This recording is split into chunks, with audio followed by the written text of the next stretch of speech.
What's up, guys? July 15th. It's in the afternoon. Coming out to do some sun gazing. Hobbies include staring at the sun, logistical analysis, financials, music, philosophy, physics, gardening, martial arts, health. Right now, I'm gonna stare at the sun for a little bit. This is a little bit higher than I usually do, but I'm gonna start by just not looking directly at it because it's a little higher than I'm used to. I'm just gonna let it kind of circle around the center of my vision and roll around. But honest to God, I think I could look straight at it and not have any ill effect whatsoever. It can't be. This is all gonna get really repetitive. Okay, there's no light coming out of the sun. I'm just gonna keep talking about it. I'm gonna keep trying to talk about it. What do you mean there's no light coming out of the sun? How do you know that? Why would you say that? Idiot. Why? Crazy. One, it's something I knew instinctively when I was a little kid. So there's that.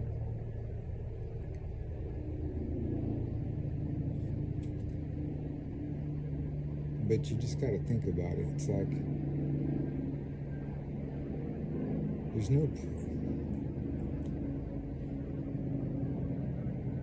no such thing as a charged particle. There's no such thing as a light photon. How do I know that? I mean, it can't be any other way. You're gonna tell me like the sun's like a big giant tube of toothpaste? It's just on fire, generating particles? With the sun, what are like particles like the exhaust of this nuclear of fission? Is it a byproduct of fission? No. A light bulb emits light. It's not doing it. I mean, just think, okay, here's the proof. Here's another point of evidence, I should say, indicating a proof. The velocity. If light were a particle, its velocity would be subsequent to its force and its mass and the energy of its explosion, ejection. But the velocity, the speed, is a constant. And that should indicate a medium that is not time and space, but a medium of existence itself, a substrate of space. When I heard of this theory, which is called ether, it resonated. I knew it was true. There's I guess you could call it a feeling. But it's not quite the word. It just fits in your soul. It's deeper than a feeling. I'm pretty much staring at it now. Not quite yet. I'm in the middle, but yeah, I'm about to. And I'm not opening my eyes all the way because I've only been doing this for 10 months and I don't want to hurt myself. I'm not stupid. I'm not crazy. I don't take risks to my health.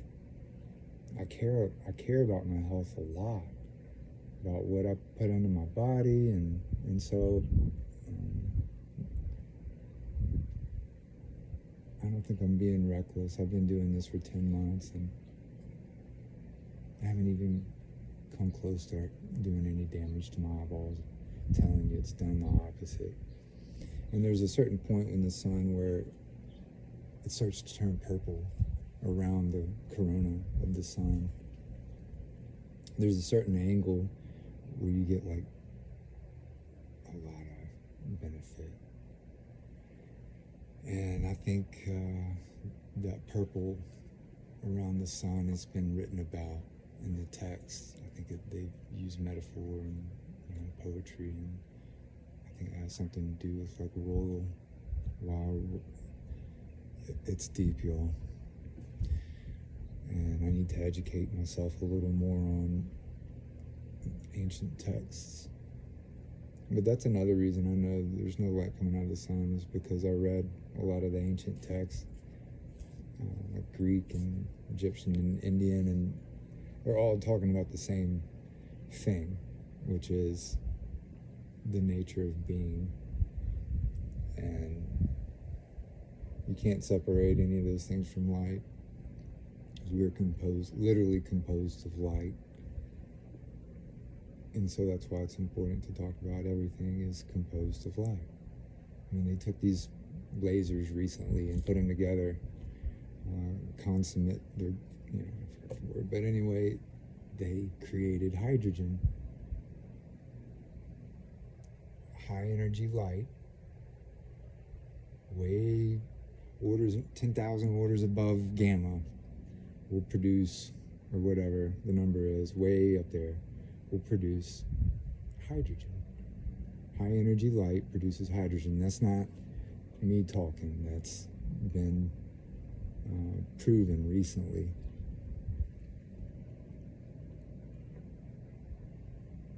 Yeah, getting into the good.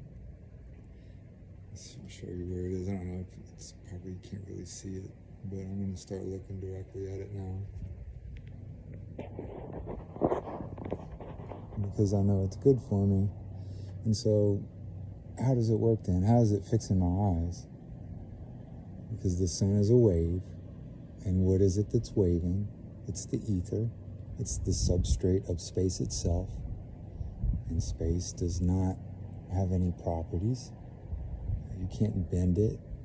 You can't time travel it. There's no other dimensions. There's dimensionality and there's anti-dimensionality, and that's it. And that's where we come from, anti-dimensionality. That's the ether.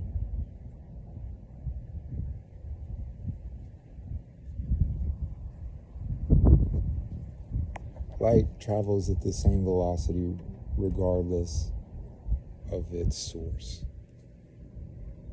The quote-unquote speed of light is the same speed as the light coming out of a light bulb. Yet, the sun's light is much more powerful, and there's a lot more of it. If it were a particle, that would mean that the light of the sun would travel at a much higher speed, a much higher velocity than the light coming out of a light bulb. I remember thinking about this when I was 8 years old. I could not figure out how it was possible that the powerful sun, that the light coming from it traveled at the same speed as my little tiny light bulb. It did not make sense to me until you start thinking about the ether. It's like water. It's like a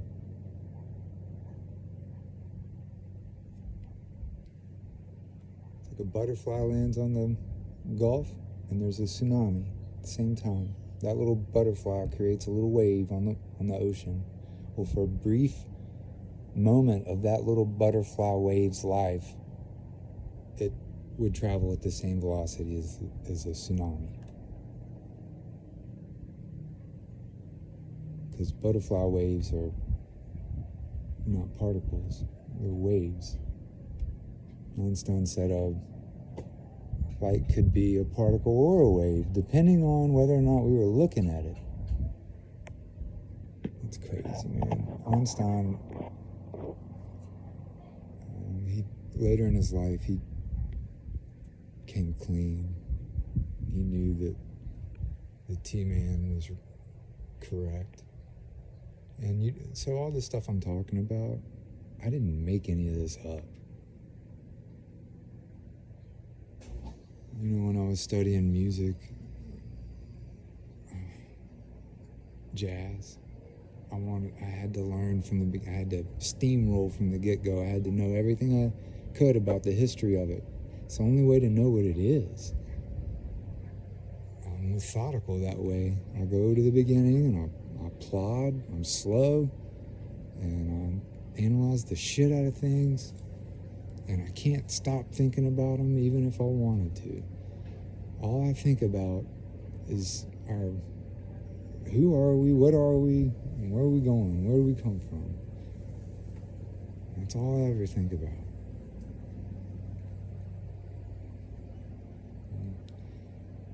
Another implication of ether means that it's not me that's doing the thinking. I guess the only part of me is the part. It's like inside every person is two wolves, a good one and a bad one. You just gotta feed which one. Some Indian saying. I mean, that's the only choice we have is which wolf to feed. But the wolves, they have their own thoughts, and we're just either, we can fuel or hide from each one. I don't think I'm able to hide from my thoughts, really. Feelings, maybe. But not my thoughts, and my thoughts aren't mine. So I don't mind sharing anymore because I'm sure they're not. We're just the receivers. We're not the source of thoughts. We're just the radio. We can crank the volume or turn it on and off or whatever, but I don't know about changing the channel. I mean, we got our channel frequency and we can modulate the signal a little bit, but for the most part, it seems like free will is illusionary. But that's not going to stop me from trying to act with intention. I guess maybe at the end of the day, that's really all we are, is intention.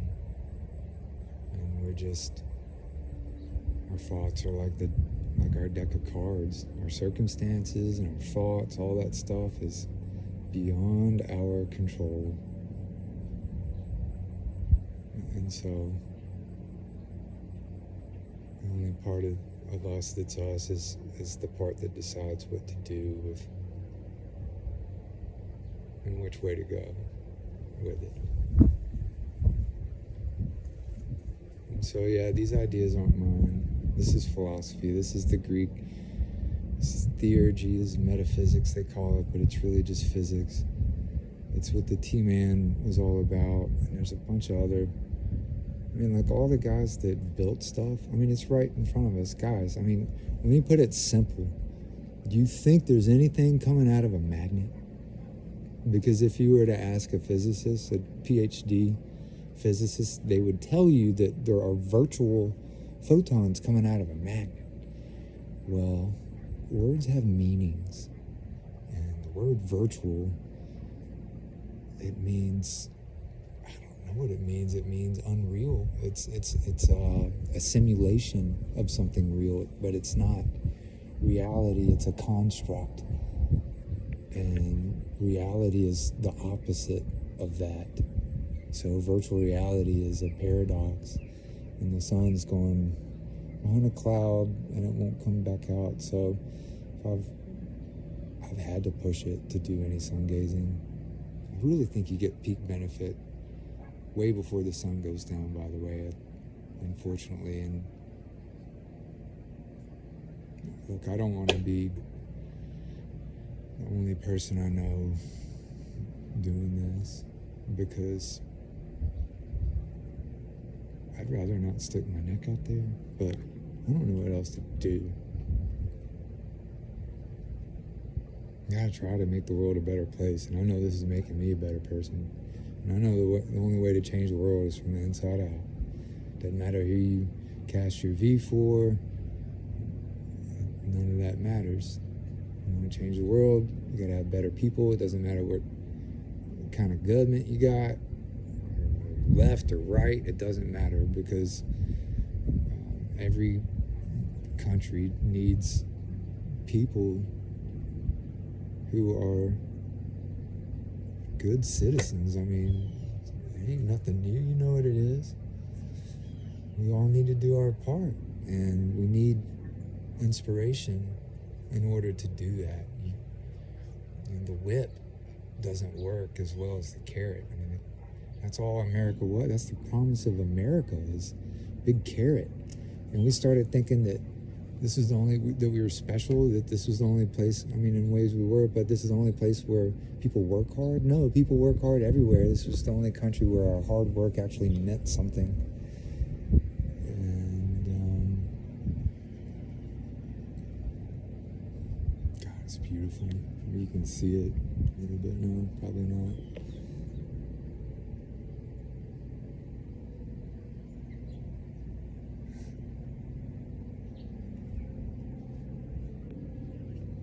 Implications of ether means that God is undeniable, immaterial, doesn't have a name or a consciousness, no sky daddy. I'm pretty sure religion is all downstream from philosophy, the original, you know, these Greek philosophers, you can tell, like when you read old philosophy, Greek philosophy, and then you study religion later, it becomes pretty apparent that where the root of it is. It also becomes apparent that, you know, what's the difference between religion and philosophy? People love religion and hate philosophy. That's why I don't care who watches these videos. I'm making these knowing that it's not going to benefit me in a material way. It'll probably hurt me in that way, but I know it's the right thing to do for me. It's beautiful. It's the greatest miracle. I mean, the best things in life are free. Your pain is free, and it helps you. Sun gazing's free. I mean, your garden, I mean, it's all takes work, but the best things in life you can't buy them, it's true.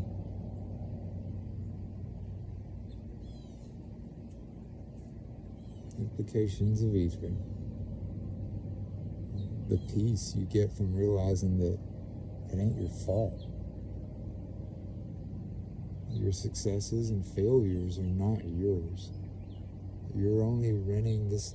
Your body doesn't belong to you. It belongs to God. And wow, I'm getting that purple around the sun, that purple halo. When I saw it at first, I thought I was like, oh God, I'm doing damage to my eyes. I've really taken this pretty slowly. It's getting low. It's getting to the range where anybody would watch this and stuff. But I see the purple. Implications of ether. We're all connected. It's all one organism. Like, I know now why you have to turn the other cheek when possible. I mean, within reason. I know why it's important to be kind now. I know now when I was younger and experimenting with psychedelics, and I got visions of unity, and I got visions of vortices, you know, I saw it. I saw that is the geometry of the universe. It's a hurricane. That's how everything works. That's how energy works. That's how electricity is manifest. Everything that's creation is some kind of reflection of the golden ratio, because of its special geometry, and it's just so non-slippery. Things come into being along the geometry of the golden ratio because there's no resistance.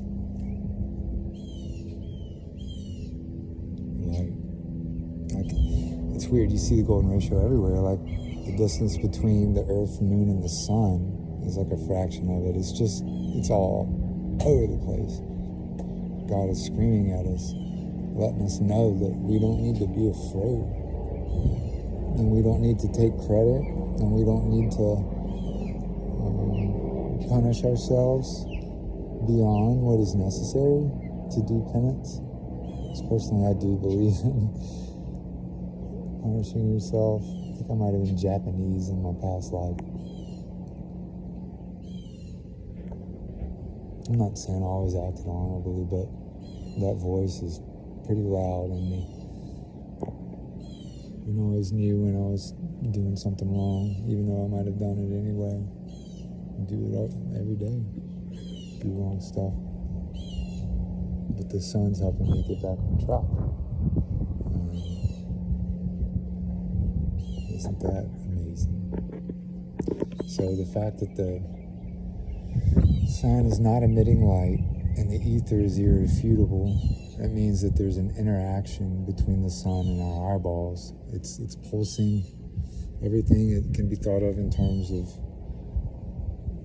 force, motion, inertia, and acceleration.